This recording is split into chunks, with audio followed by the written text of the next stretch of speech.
Fadal. Babu. Baca bagi ada baris lah. Sebab apa baca waqaf? Takkan nak waqaf sampai 2 baris terus. Sob tu dah sukun dah. Bab. Babu. Sabri. Okey, terus.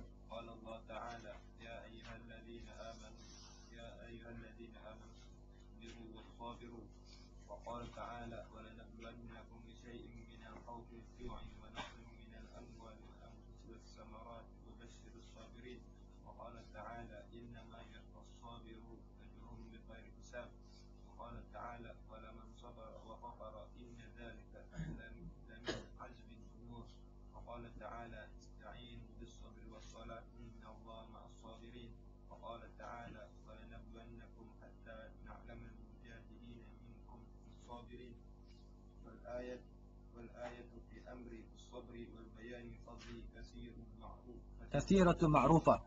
Perbicaraan tentang masalah babu sabri didatangkan oleh Imam Nawawi menyebut tentang ayat Al-Quran berkaitan tentang masalah sabar. Sabar merupakan di antara maqamat para salihin dan juga maqam-maqam yang dikatakan para awliya yang wajib untuk dipenuhi oleh setiap diri individu kita sebagai seorang muslim. Yang ni bab macam ni memang bab yang mudah untuk kita berteori, susah untuk kita praktikan. Hatta dengan tambah cara khusus duduk dengan Arab Mesir. Sebab tu kalau ucapan Syairuddin dia kata apa? Dia kata kalau duduk Mekah, duduk Madinah nak jadi wali tu lambat. Tapi duduk Mesir, kalau kita bersabar, insya-Allah sebulan 2 bulan jadi wali. Arab Mesir buat macam-macam, kita tak maki hamu lagi saja. Hari pertama mungkin baik, hari kedua mungkin baik, hari ketiga mungkin baik. Macam sahabat kita lah kadang-kadang baru mai. Tengok dia makan kuci atas tepi. Dia tengok Arab makan kuci ni. Kan kuci tahu kuci? Makan kuci duk buang. Dia pun tak apa, dia pun nak makan kuci juga, makan kuci tapi tak ada kat tangan. Sebab apa? Skema Malaysia tu tak ada hari. Lepas tu habaq kat Arab tu. Jangan buang sampah merata-rata. Ini perbuatan yang tidak baik. Bersyarah berkeluar hadis an-nazafatu minal iman. Hak ni semua. Dah kali sehari tak bagi, 2 hari tak bagi, duduk sebelah di Mesir, dia adalah orang pertama buat sepah dekat Mesir. Tu masyarakat kita. Sebab apa? Sebab kita ni tak tahan. Kita prinsip kita bila terkesan dengan sesuatu sebagaimana dikatakan Ibnu Khaldun, masyarakat kita manusia merupakan kelompok masyarakat yang bermasyarakat. Dan kita akan terkesan dengan masyarakat. Itu kita. Bila duduk dengan suasana yang situasi yang mempengaruhi kita, kita akan terpengaruh. Bila duduk dalam situasi ada orang yang lebih hebat menguasai suasana, kita akan mengikut suasana tersebut. Itu kita.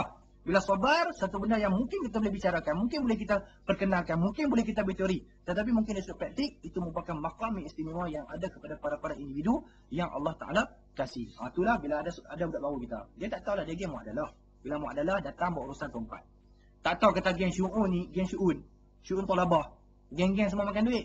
Yalah makan duit, nak buat urusan, makan duit.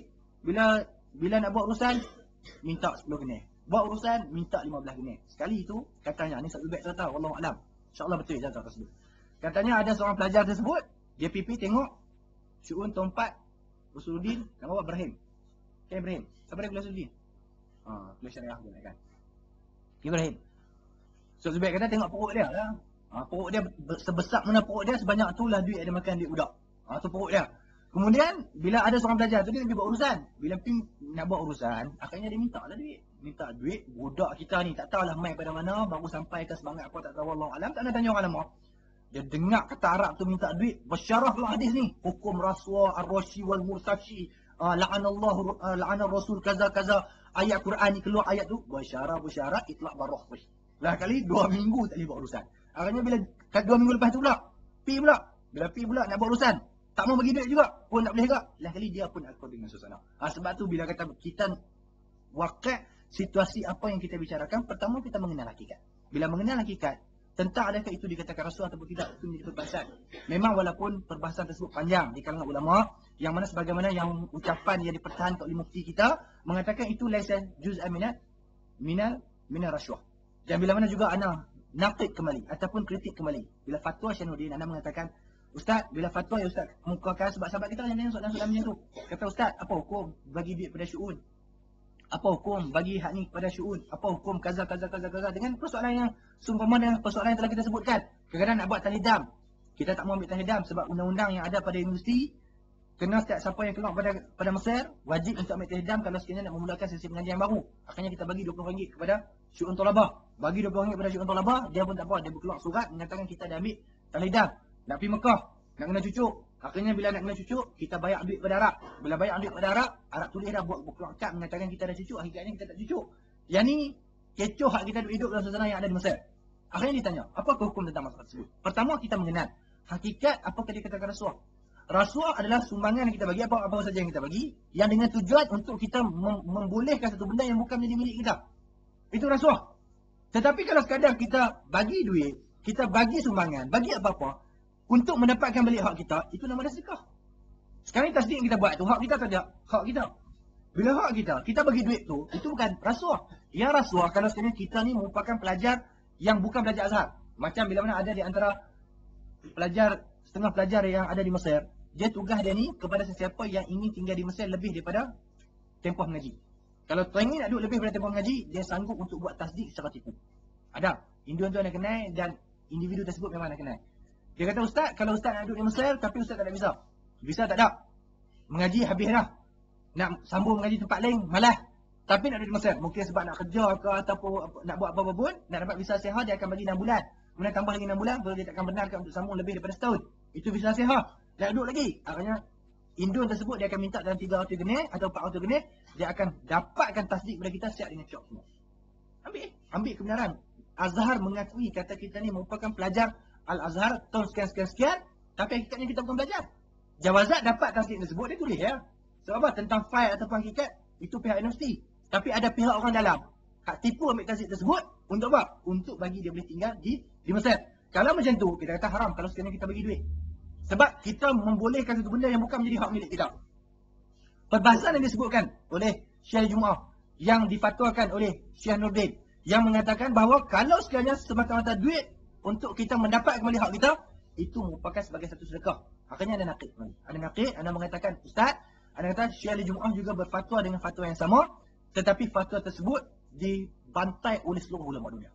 Sebab dalam sekali pernah majalah Ikhtisar Islami dikeluarkan, hanya tak lebih menghentam fatwa yang dikeluarkan oleh mufti yang mengatakan kalau sekiranya duit yang kita sumbangkan kepada mana-mana individu, mana-mana pegawai, mana-mana masyarakat, mana-mana sektor kerajaan dengan tujuan untuk mendapatkan hak kita kembali, itu tak dikatakan rasuah.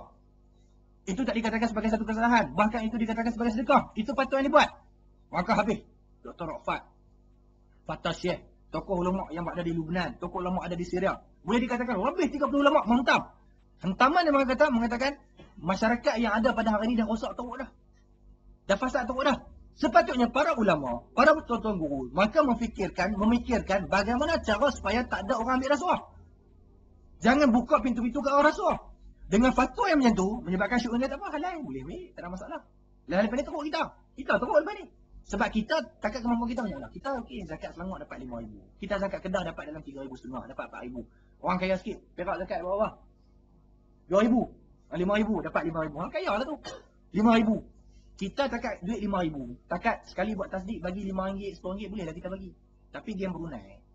Game Brunei kalau dengar fatwa macam tu, lagi menguatkan mereka punya kerja. Mereka game Brunei, PP, sampai depan syukur, suruh 50 genih. Sebab 50 genih bagi mereka banyak mana sangat. Duit mereka tinggi. Masyarakat mereka dapat sumbangan pengajian setiap individu tu dapat support daripada kerajaan. Tak ada masalah. Bila dah mula macam tu, bayar 50, Arab dia tak mau dah, bawah dah 50. Jadi bagi 60, dia tak mau dah bawah pada 60. Bagi 70, dia tak mau pada 70. Lain kali, Arab buat kerja tu, dia tak akan reti mengenal kerja untuk buat tanggungjawab dia. Sebab tu dah sekali pernah ana urusan di Syu'un Wafidin. Sekali lah pernah urusan, bila urusan di Syu'un Wafidin, tiba-tiba ada buat urusan, akhirnya pegawai tersebut minta untuk Arab tersebut dapatkan Damrah. Untuk ketahanan, mintakan Damrah. Akhirnya dah bagi. Bila dia minta Damrah tersebut, bila anda minta untuk dapatkan Damrah, bagi duit, dia minta upah dia. Bila minta upah dia, anda tak kata apa lagi. Tetapi pegawai tu kata jangan bagi. Kata sebab apa tak boleh bagi? Dia kata jangan bagi. Kemudian Arab tu dia petikai. Dia kata, pasal tak boleh bagi? Aku nak pergi ambil Damrah ni, aku nak kena turun tangga. Akhirnya dijawab oleh Arab tersebut, dia kata, aku nak tanya hang. Sekarang ni yang hang buat ni, kerja yang patut hang buat ataupun hang buat untuk diri hang? Sekarang ni hang bekerja dengan sektor kerajaan. Hang kerja dengan Azhar. Bila hang kerja dengan Azhar, Azhar ambil hang kerja untuk apa? Untuk jadi pembantu teh dan pembantu kepada merokib-merokib ataupun pegawai yang ada di sini. Itu kerja hang. Dan hang digaji setiap bulan dengan kerja tersebut. Untuk apa ambil duit? Akhirnya sengaja buat kerja tanpa ambil upah. Itu boleh. Tak menjadi masalah. Dia boleh dia terima keadaan, tetapi disebabkan suasana yang merata di Mesir, yang setiap kali bila mana nak buat kerja apa pun, kena bagi baksyi, itu yang menjadi masalah. Akhirnya fatwa mufti itu dihentak, tetapi hakikatnya itu suasana yang tak boleh untuk kita elakkan. Sebab kalau kita nak marah, depa ambil duit. Kadang sahabat kita ada juga bila pergi stesen minyak, depa dah sedia tabung. Dan itu dia jadi makruf. Setiap kali kalau kita isi minyak, robok ataupun nus genih, depa akan ambil daripada kita punya duit. Kalau kita kata minyak 10 genih, bila minyak 10 genih, dia akan isi 10 genih kurang robok ataupun kurang nus. Nus tu dia akan masuk tabung dia. Sama ada bagi tak bagi dia akan minta. Tapi ada sahabat kita memang tak bagi. Dia kata nak 10 genih juga penuh. Bila penuh terus jalan. Mungkinlah alat kali pertama dia tengok kata ni wafidin, tak tahu suasana. Ni wafidin orang yang tak faham. Tapi kalau dalam lama kita duk pergi juga tempat tersebut, artinya dia tak berkenan untuk melayan. Sebab apa? Sebab gaji dia pun kecil. Gaji sebulan 150, nak hidup dia nak. Gaji sebulan 200, nak hidup dia nak. Menyebabkan kalau sebelum untuk mengubah tentang fatwa tersebut, memang pendapat mufti tersebut kita mengatakan fatwa yang membawa kepada kefasadan, hakikat dia. Bila intisyar kepada masyarakat, dia perkenalkan kepada semua orang, kesan dia cukup buruk. Tapi kalau buruk-buruk sekalipun, takkan mampu untuk kita rubah suasana dan keadaan tersebut. Sebab apa? Orang terpaksa untuk hidup. Orang terpaksa untuk mencari duit lebih. Orang terpaksa dengan kehidupan-kehidupan yang kita kenal pada hari ini. Akhirnya kita mengatakan fatwa tersebut sesuai dengan suasana yang ada di Mesir. Kalau nak berubah, pertama kena berubah kepada kerajaan itu sendiri. Dengan bagi gaji yang lebih. Dengan bagi benda-benda menutup jalan-jalan ke arah benda tersebut. Hatta pemimpin yang paling atas pun korupsi dahsyat. Dengan rasuah dahsyat. Maka lebih aula lah kepada rakyat-rakyat mereka melakukan benda-benda yang diharamkan oleh syarak. Itu realiti. Itu suasana yang kita hidup. Bila mana kesabaran, duduk di Mesir. Sebab tu bila pernah datang Mesir, jumpa dengan seorang ulama Mesir. Dia mengatakan bila hang masuk Mesir ni, hang faham Mesir dengan 3 kalimah. Mesir. Mim, Sad, Ra. Mim tu apa? Bila Mim, setiap kali kamu masuk Mesir, kamu akan berhadapan dengan musibah. Ni kata dia sendiri ni, Arab Mesir. Dia kata Mesir penuh dengan musibah. Pencuri dia, ni nak main mengaji, nak keluar pagi-pagi pun, sehari pak hitam, geng-geng kulit hitam, tabuh kita tak pasal. Kan kejadian berlaku dekat ni je. Dah saya tak boleh mengaji. Takkan nak buat kesebelah macam tu. Lepas tu, peace main jemaah, kena tabuh. Lepas tu kesebelah apa? Tak payah semayang. Takkan nak buat kesebelah macam tu. Dangkal sangat kesebelah kita. Kalau kena pukul sebab pergi mengaji, Masya Allah, tabarakallah, mati syahid. Kalau mati disebabkan kita bawa balik masjid, Masya Allah, mati kita mati syahid. Dia tak tahu lepas ni nak boleh mati syahid atau tak. Itu kesempatan. Bukan minta kena tabuh, dah. Tapi nak abang kata itu merupakan modal-modal semangat untuk kita meneruskan kehidupan. Bukan bila diuji, tiba-tiba kita tarik mundur. Bila sebut Mesir, musibah, Masya Allah, tabarakallah.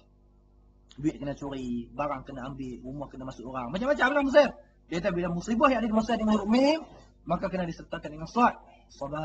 Sabar. Di Mesir, jangan duk cemuh, jangan duk hentam, jangan duk macam-macam. Berapa ramai yang orang tak bagi kesempatan untuk diri dia tu berkenan dengan bumi Mesir.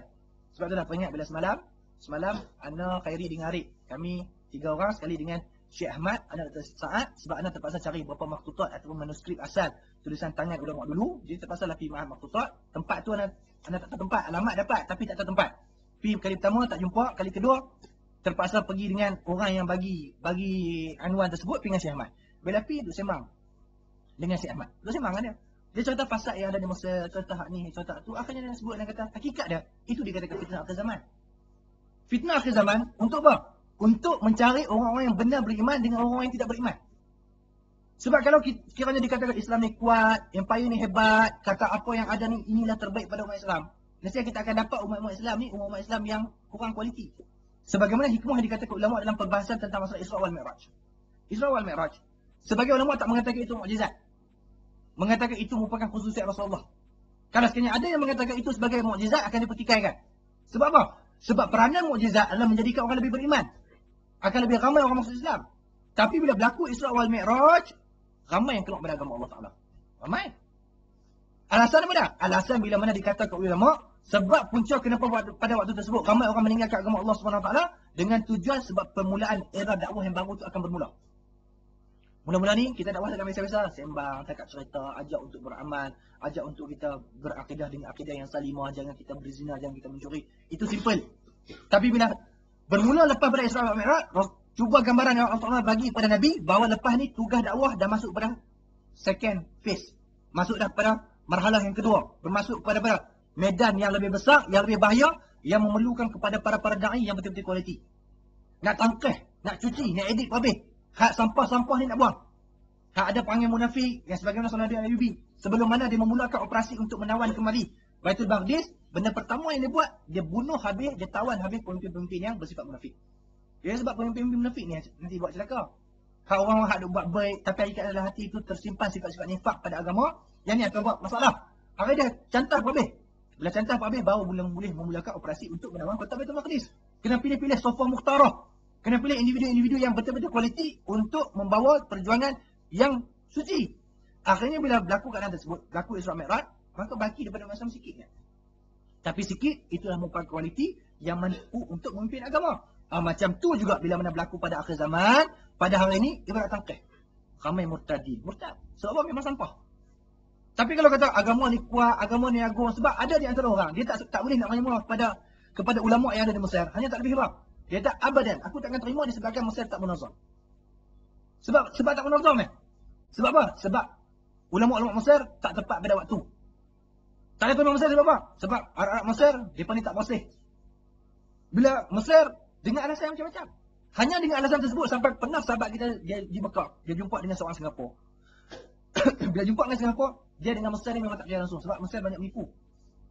Dia kata, artinya ada sahabat kita dia cerita. Dia kata, bukan semua macam tu Ustaz. Bukan semua macam tu Syekh. Bahkan ada yang baik. Bahkan ada yang rakyat kita. Adakah yang macam ni. Cerita kebaikan Arab Mesir. Cerita dengan pujian-pujian. Dia kata, kalau sekalipun Han cerita macam tu, aku yakin dan pasti dia buat baik kampung ni pun dengan ada tujuan buruk di sebaliknya. Sampai teratur dia punya suzon. Sampai teratur dia punya tak berkenan.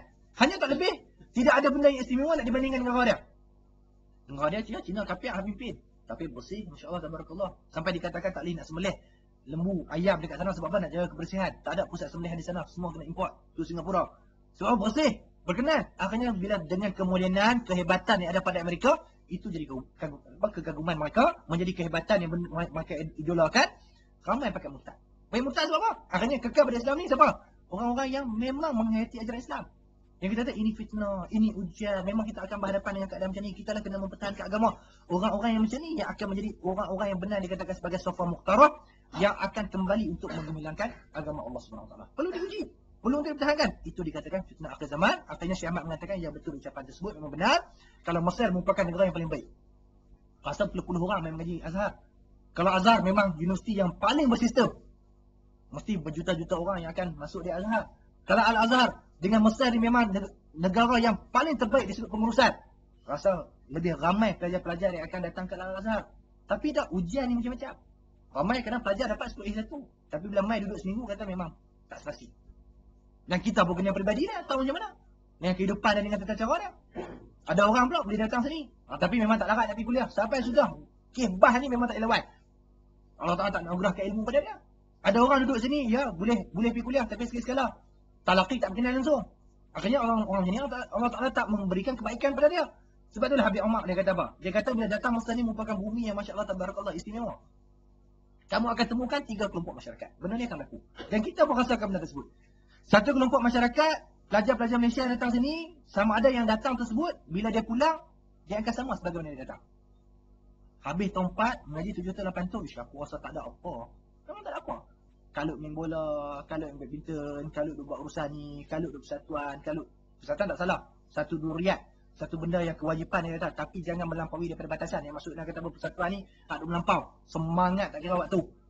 Yang habis pun benda yang tinggal, sebab apa? Duk fikir inilah mempertahankan agama Allah SWT. Bila kita sebut kata, medan kita di Malaysia. Kira medan kata dakwah ni bukan kira medan. Dakwah di mana-mana saja. Nak bercakap pandai ni, setan lagi petah pada kita. Tak ada masalah kan? Kau nak bercakap pandai.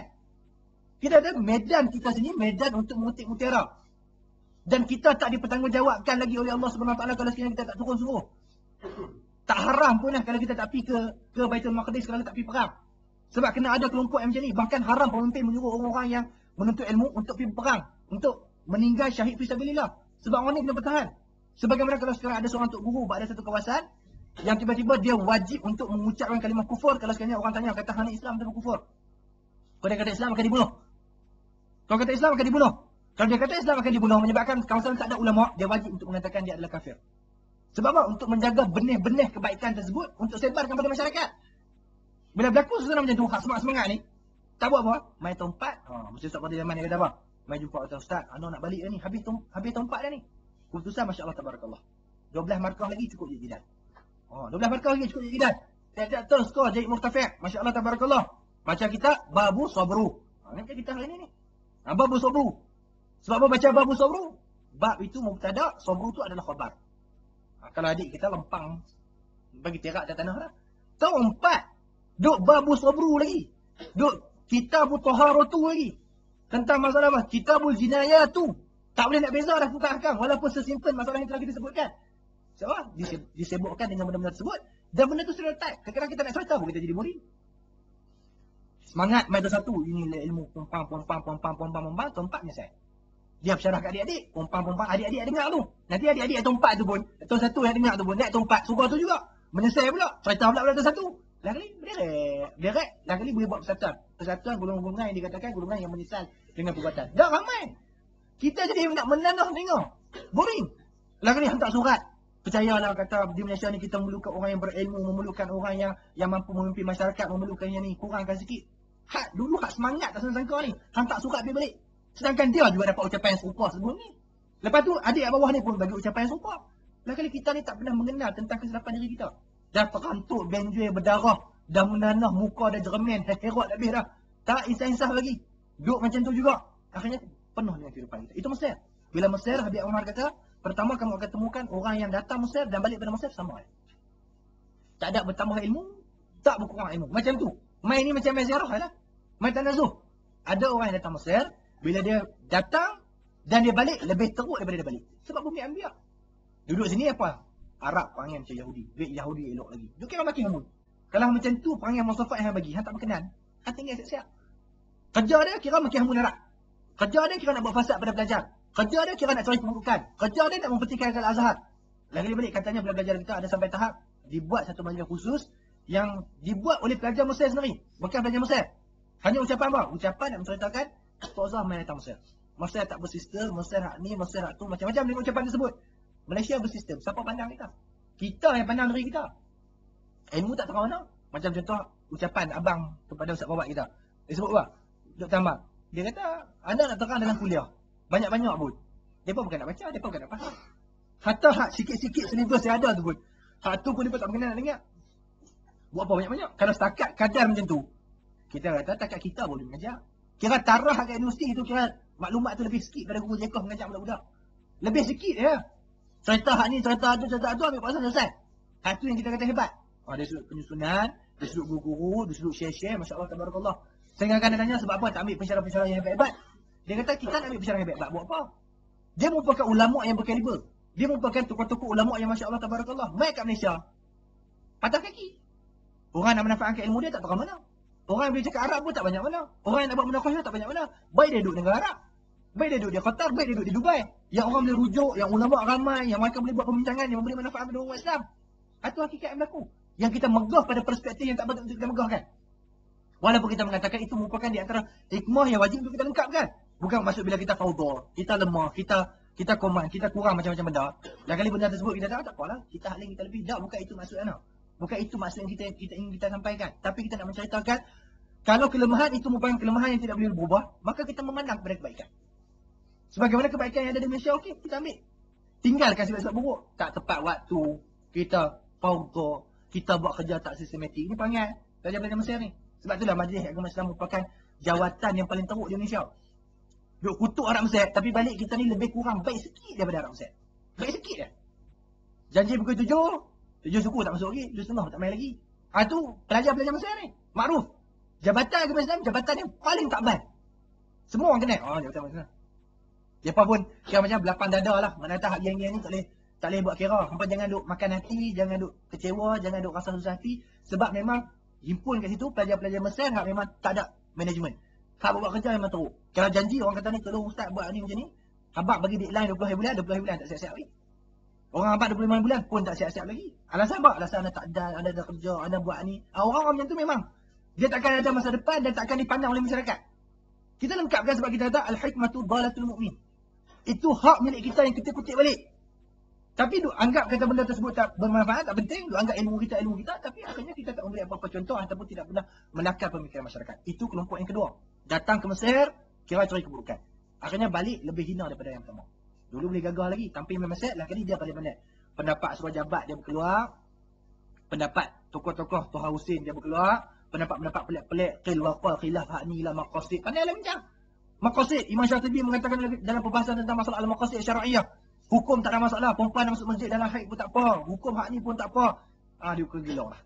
Jadi balik, dulu ni hidup Malaysia, Masya Allah Tabarakallah, dengan jubah, dengan serban, dengan pegang, dengan sunnah, nak mempertahankan hadis dan sunnah. Bila mai sini, aku jadi gelong. Ini kelompok yang kedua. Dan kelompok yang ketiga, sebagaimana dikatakan oleh Habib Umar, memang datang pada Mesir kosong. Datang daripada Malaysia kosong. Duduk di Mesir, pulang dengan Masya Allah Tabarakallah, dengan keilmuan cukup banyak. Ramai. Hatta berapa ramai yang pernah ditemukan. Orang petani ada, orang Thailand ada, orang Malaysia kita pun ada. Datang ni memang fardu, kosong. Nahu ni mubtada khabar pun tak pasti apa dia. Khabar dengan fa'il tu apa beza. Memang tak tahu. Memang jahil betul. Tapi bila dapat sijil, datang tapi mengaji Masya Allah Tabarakallah.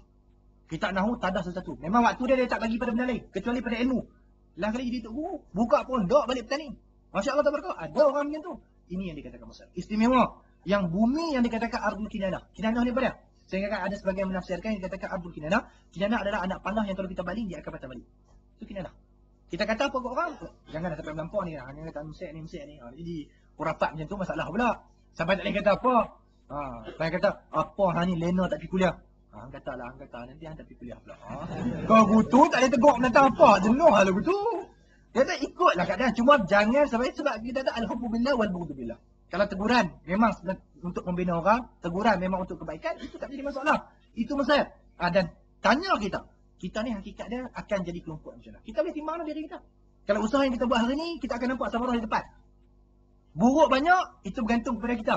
Ataupun kita sekali nak masuk tim, geng-geng kelompok isteri borang, geng-geng hak duk menyesat, hak balik Malaysia lah kali. Setiap masalah, apa yang ditanya oleh masyarakat, tak mampu jawab.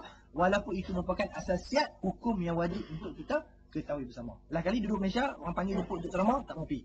Orang kampung, kali pertama panggil, tak pi, tak apa lagi. Kali kedua tak pi, tak apa lagi. Kali ketiga tak pi, tak pakai nasuh. Selesai. Habis. Lah kali ucapan yang masyarakat, Tajam Mesir pun bukan semua kita boleh pakai.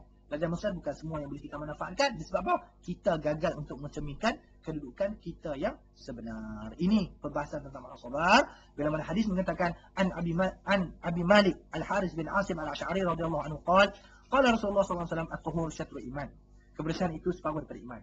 Walhamdulillah tamul mizan. Bila mana dengar ucapan hamdalah itu mampu untuk memenuhkan timbangan kita di akhirat.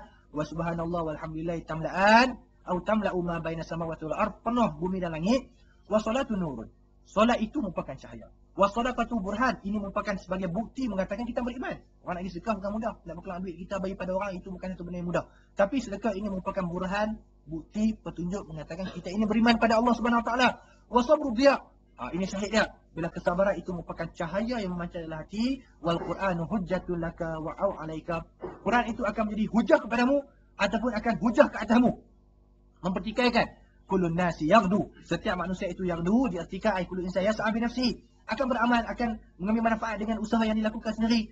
Fabai'un nafsahu, dia akan menjual diri daripada Allah Taala, sama ada dia menjual kepada Allah Taala ataupun menjual kepada hawa nafsu. Bila menjual kepada Allah Subhanahu wa taala, Allah Taala akan melepaskan pada azab, famu'tiquha atau mubiquha, ataupun Allah Taala akan mengazab dia. Itu hadis.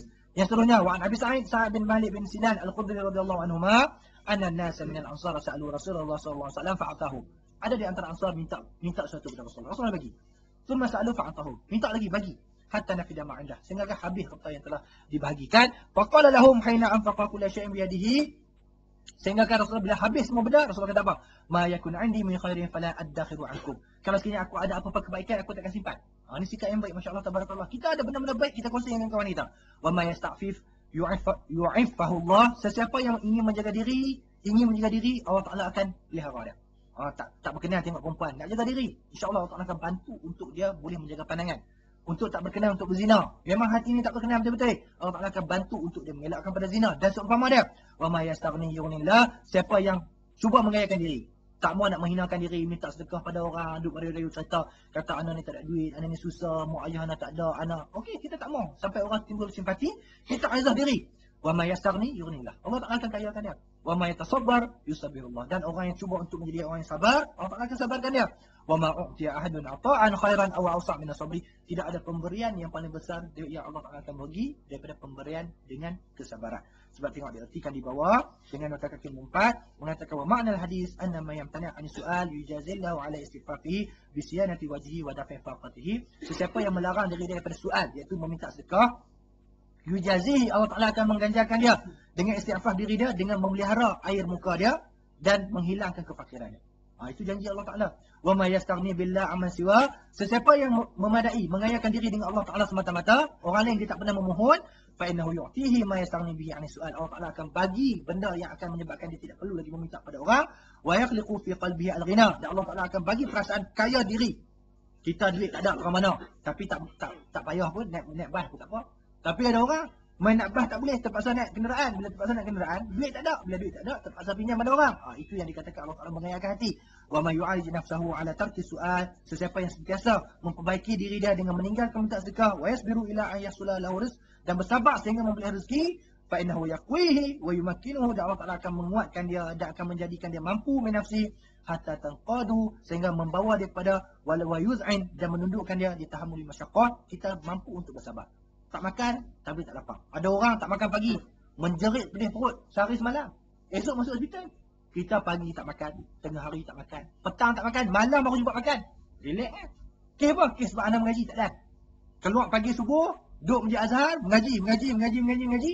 Akhirnya lupa nak makan. Tak apalah makan tengah hari. Tiba-tiba makan tengah hari, tiba-tiba Tok Syekh mai awal. Bila Tok Syekh mai awal mengaji, tak makan lagi tengah hari. Relax, tak ada masalah apa kan? Sebab apa? Sebab Allah Ta'ala yang melemparkan benda tersebut. Sekarang kita tak rasa. Bila kita belajar, kita betul-betul untuk mencari kekayaan, Allah Ta'ala akan lemparkan. Tapi ada di antara pelajar kita, anak kau tak makan pagi, jangan share. Boleh kena gastrik, perut masuk angin, baca buku tak boleh, pergi kuliah tak boleh, apa pun tak boleh. Kita tak kata benda tu salah dah. Kita tak apa, kita kena makan pagi. Tapi kenapa dia tu, keadaan ahwal dia tu macam tu dan keadaan kita macam ni? Sebab apa? Sebab Allah Ta'ala memberikan kekayaan disebabkan apa yang telah kita bagi kepada Allah SWT. Min nafsihi, untuk menanggung syiddah. Fa'inda zaka yakun Allah ma'ahu fayasfaru bimaklubihi. Maka Allah Ta'ala bersama dengan dia mampu untuk mencapai apa yang dia inginkan. Itu masuk hadis. Yang 27, tengok. Wa'an Abi Yahya Suhaib bin Sinar radhiyallahu anhu qala Rasulullah SAW, ajaban li amri mu'min. Heran dengan orang beriman, orang mukmin.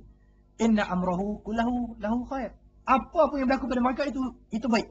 Walaysa zalika li ahadin illa lil mu'min. Tak ada apa pun kecuali pada orang beriman. In asabathu sarra, kalau ditimpa dengan kebaikan, dengan nikmat, syakara, fakana khairun lahu. Itu satu kebaikan. Dia bersyukur, kebaikan, dia tak berhariak. Wa in asabahu dharra, kalau ditimpa dengan mudarat, sabara, fakana khairun lahu. Itu juga merupakan kebaikan. Dan terakhir, wa Anas radhiyallahu anhu qala, lamma taqula an-nabiyyu ja'ala yataghashahu al-kadbu. Nabi bila mana dah sakit semakin berat, ja'ala yataghashahu al-kadbu, duduk bersedih. Orang duduk bersedih dengan keadaan Rasulullah.